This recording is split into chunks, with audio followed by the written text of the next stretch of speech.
Can't believe it's been over a year since I made that. Wonder what people had to say about it.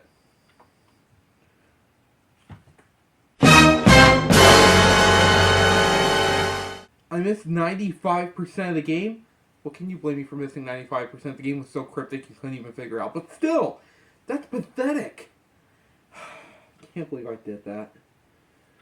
I can't let this happen again. Alright, next game review is going to be a game from start to finish. Which means I have to pick a game that I know I can finish. Which one should I pick? Wait, what's today? Hello everyone. A couple months ago, Five Nights at Freddy's, the indie horror game that turned into a cultural phenomenon, celebrated its 10th anniversary. And everyone around the globe said the same thing. 10 years? Wow, I feel old. But if you really want to feel old, get this. The day this video goes public officially marks the 20th anniversary of the Spongebob Squarepants movie. I am not making that up. In 2004, Steven Hillenburg wrote the Spongebob Squarepants Movie as a series finale to Spongebob SquarePants. The movie did well enough at the box office to warrant another season of SpongeBob, but by that point Steven Hillenburg was tired and left the show. Because the movie was such a hit at the box office, or Nickelodeon predicted that it was going to be such a hit at the box office, that a video game was made to tie into the movie. I played this game countless times as a child, but here's something I didn't know when I was a child. This game is technically a sequel. It's a sequel to another game called SpongeBob SquarePants Battle for Bikini Bottom. And I have a bit of an embarrassing secret. I never played this game as a child. In fact, this copy that I'm holding I didn't get until a couple weeks ago at a flea market. So, whenever I looked up this game online, everyone everywhere said it's not as good as Battle for Bikini Bottom. Maybe when I eventually play this game, I'll definitely agree with you because it looks like a fantastic game. Sorry, Battle for Bikini Bottom. I have to look at your younger brother today. Let's pop the game in and find out if it's as good as Battle for Bikini Bottom, or let's just start the game.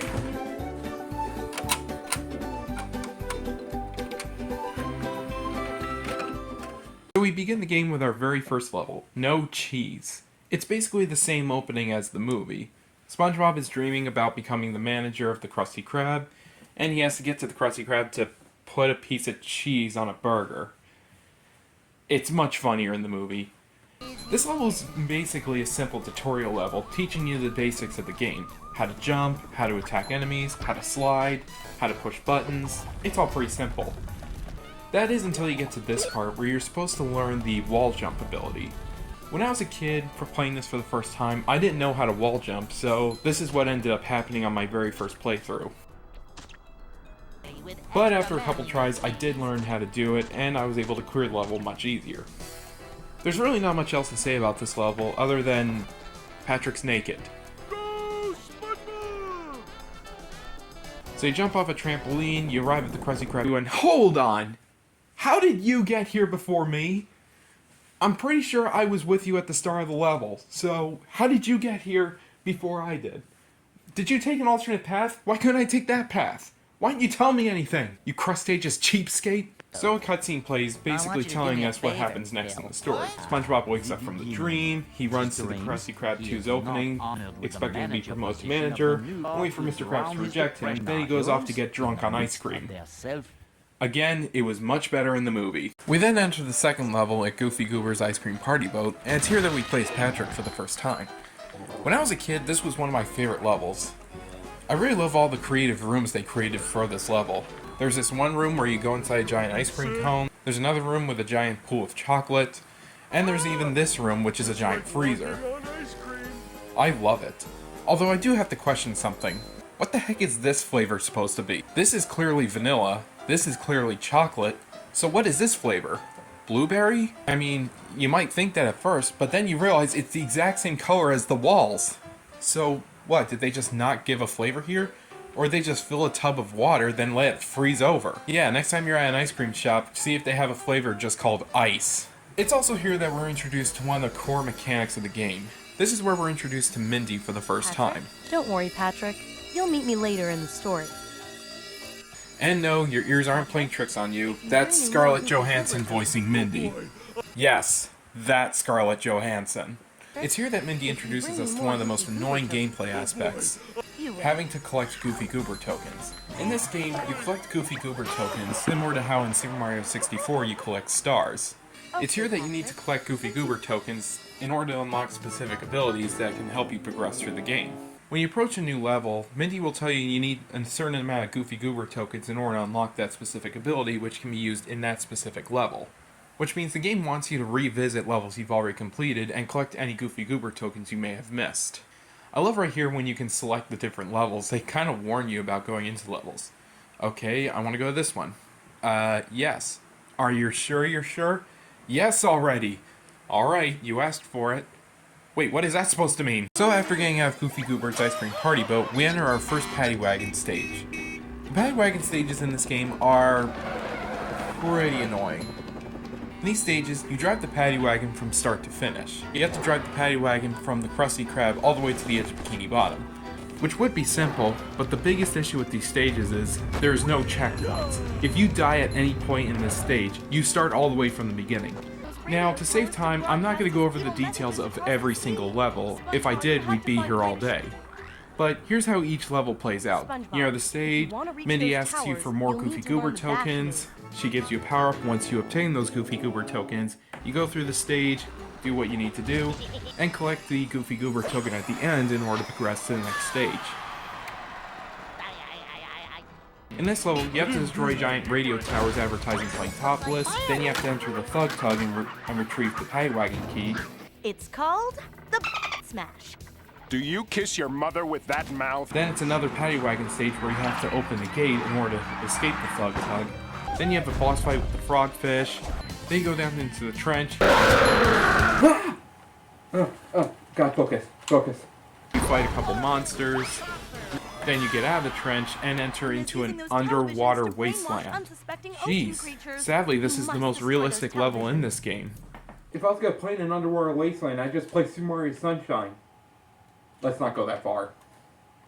So after the level where you destroy giant TVs advertising playing topless, you run into Dennis, he rips off their mustaches, revealing that they're not grown men. You then have to fight him off, and you get abducted by the giant Cyclops, and then you end up in a Goofy Goober-inspired theme park. Hey, just like in the movie. Out of all the Paddy Wagon stages in the game, this one is my least favorite. In this one, you don't freely explore like the other ones. You have to follow Goofy Goober. If you drive too slowly, he gets away and you lose the challenge. This is a pretty boring stage, so once you clear it, you'll never want to visit it again. After that level, we enter another slide level. This time you ride on King Neptune's crown and ride on hoses and power lines while avoiding the Cyclops. I gotta say, this is my favorite slide level in the game. It's shorter, it's easier, and once you know the correct colors to go on, you can easily do this level in a couple seconds. Now that we got the crown, we escape, we get on David Hasselhoff's back, though the game doesn't specifically call him David Hasselhoff, and then we fight Dennis yet again. This boss fight is super easy. All you have to do is throw the sponge ball at him a couple times and you'll win. Alright, final level. Time to end this once and I'm sorry, Spongebob. You don't have enough Goofy Goober tokens for me to give you the Sonic Wave. Oh, come on! Time to go grinding again.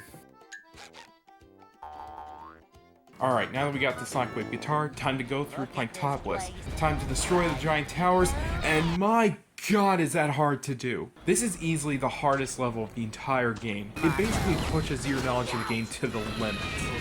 You have to perform very specific. The worst aspect about this level is the middle part, where you have to traverse through a room.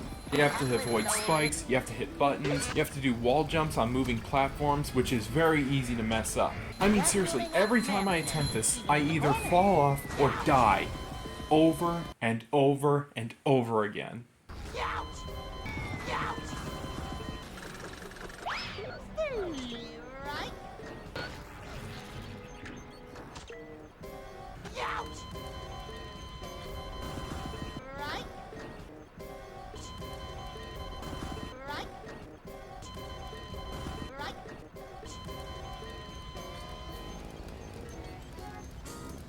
Alright, I need to take a break from this level real quick, so let's go ahead and check out something else the game features.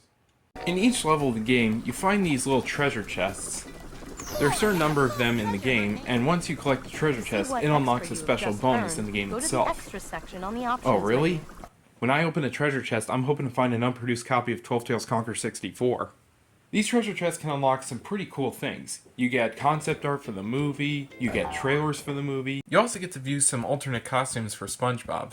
Only 2 of them managed to make it into the game, while the others are pretty interesting to think about. We get SpongeBob on Leif Erikson Day, we get SpongeBob as a caveman, we get SpongeBob with Patrick's pants, we get Doodle Bob, we get SpongeBob with ripped pants, and we get SpongeBob dressed as a member of the Village People. We also get some alternate skins for Patrick. Only one of them here made it into the game. We get Patrick with SpongeBob's clothing, we get Patrick as a caveman, we get Patrick dressed as Barnacle Boy, and we get Patrick who... Well, I've been playing for a couple hours now, so I'm gonna take a quick break. I'll be right back.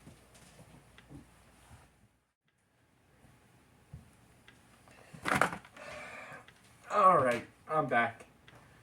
Alright, let's finish this level. What? What happened to my save game? It's gone? I have to start the game from the beginning?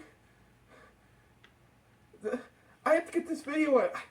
I can't play this game again. This took hours. God, no. I'm doomed. I'm doomed. I need help. I need a miracle. I need guidance. I need a hero. Did somebody say hero? Who are you and how'd you get into my house? The door was wide open. Alright, I'll worry about that later. Look, I can't talk to it right now. I'm trying to finish the Spongebob Squarepants Movie game for the movie's 20th anniversary. Yes, my kids used to play that. You have kids? Well, I know a bit about this game if you need any help. Wait, you can help me? Oh. Sure, come on over. Alright, here you go. Let's see what you got.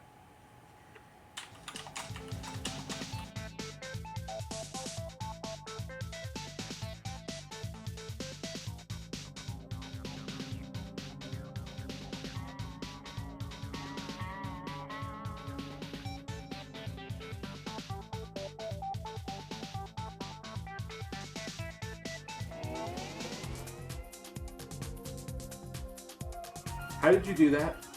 It helps when you've played this game multiple times.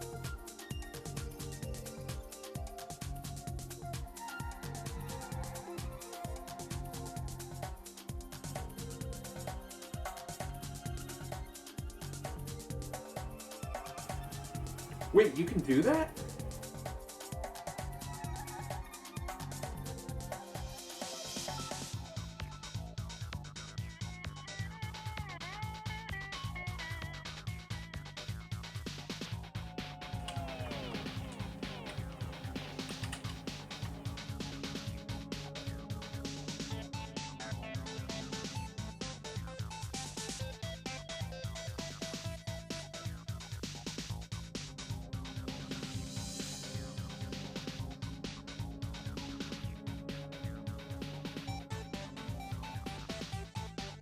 Wait, you can skip that?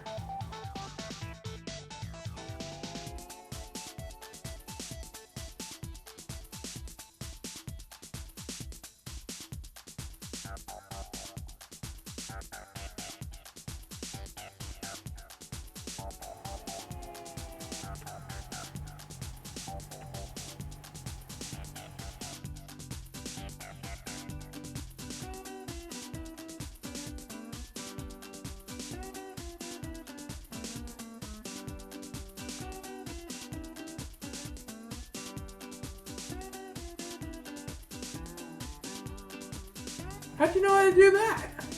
I had to help my kids, though several sections are missed.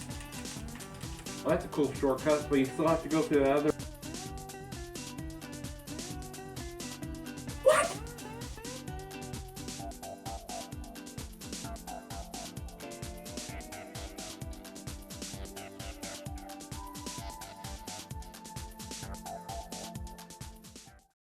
There you go. Now you're back where you were.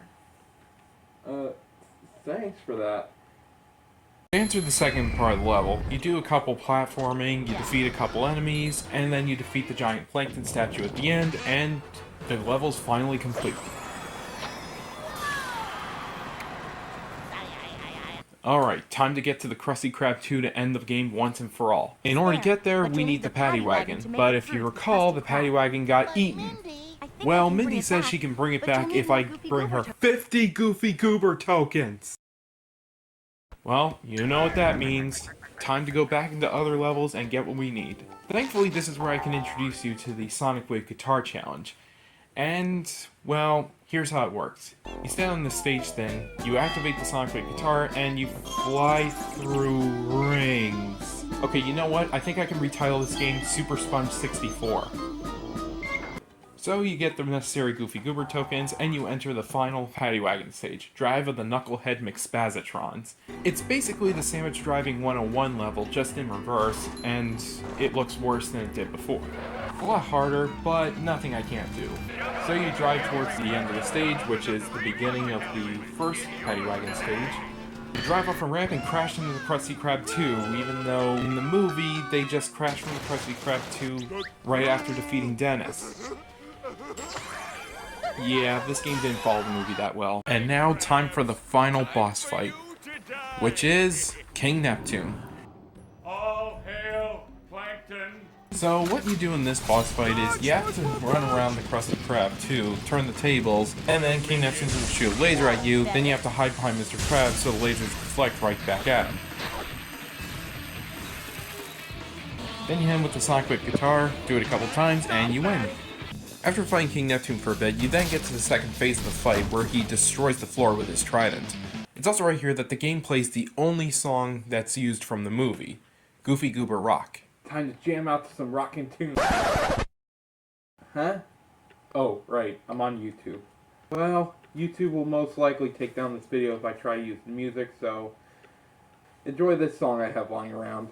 Rolling around at the speed of sound. Got places to go, gotta follow my rainbow. Might as well, movie's coming out. After defeating him, the game delivers one final message. Now go outside and get some sun. Go outside? Okay. So that was the Spongebob Squarepants movie game. This one's hard to talk about.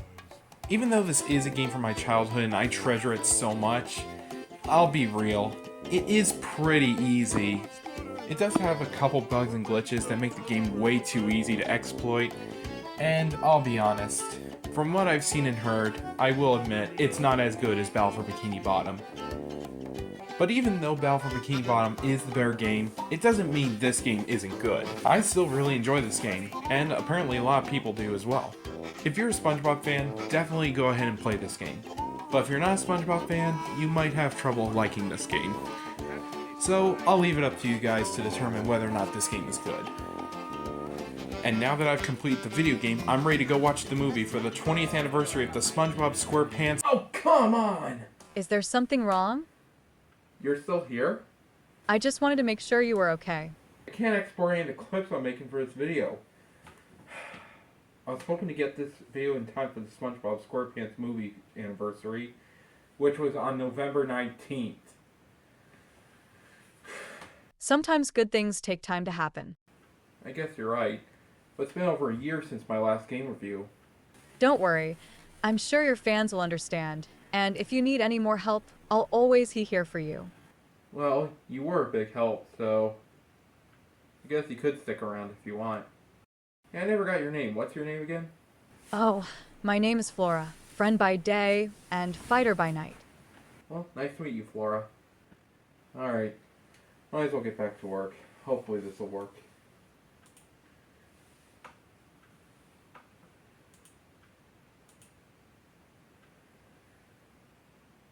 This is taking too long.